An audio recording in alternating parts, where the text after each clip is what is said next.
कोल्हापूर शहराला गेले अनेक वर्ष थेट पाईपलाईनद्वारे पाणी मिळावं ही शहरवासियांची इच्छा होती आणि म्हणून मागच्या निवडणुकीमध्ये मी जाहीर केलं होतं की या शहरामध्ये थेट पाईपलाईनद्वारे पाणी आलं नाही तर मी आमदारकी लढवणार नाही, या पद्धतीचा निर्णय मी घेतला होता। आणि म्हणून मला सांगायला अतिशय आनंद वाटतोय की गेल्या 1 महिन्यापूर्वी 425 कोटीची योजना मंजूर करण्यामध्ये मी यशस्वी होऊ शकलो, हे मला अभिमानाने या ठिकाणी सांगावं लागेल। 21व्या शतकातलं जे विजन असतं, युवक म्हणून भविष्यकाळातले इंजिनियर्स म्हणून आपल्याला याची माहिती असली पाहिजे।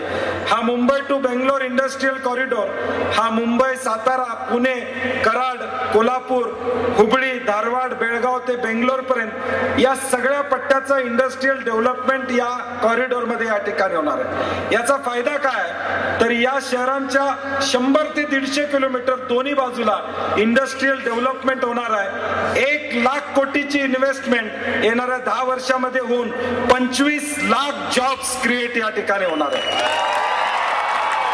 आणि ही योजना चांगल्या पद्धतीने कशी अंमलात आणता येईल आणि आमच्या या परिसरातल्या युवक आणि युवतींना नोकरीसाठी पुण्या मुंबईला भविष्यकाळात जावं लागणार नाही, ही जबाबदारी मंत्री म्हणून मी निश्चितपणे घेईन, एवढी ग्वाही या निमित्ताने मी आपल्याला या ठिकाणी देतो। आणि म्हणून सर्व माझ्या तरुण मित्रांना विनंती करतो, आयुष्यामध्ये कुठलीही गोष्ट अशक्य नसतं, शक्य करण्याचं सामर्थ्य आपल्यामध्ये असतं आणि म्हणून करण्याचा प्रयत्न आपण करा।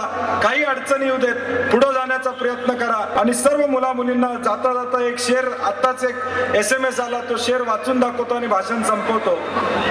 जीवन में एक बार जो फैसला कर लिया तो फिर पीछे मुड़कर मत देखो।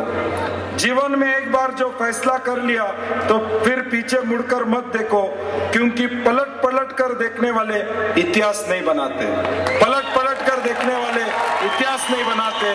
जिंदगी में आगे जाते जाओ, इतिहास बनाते जाओ। मेरी सबको आपको शुभकामनाएं।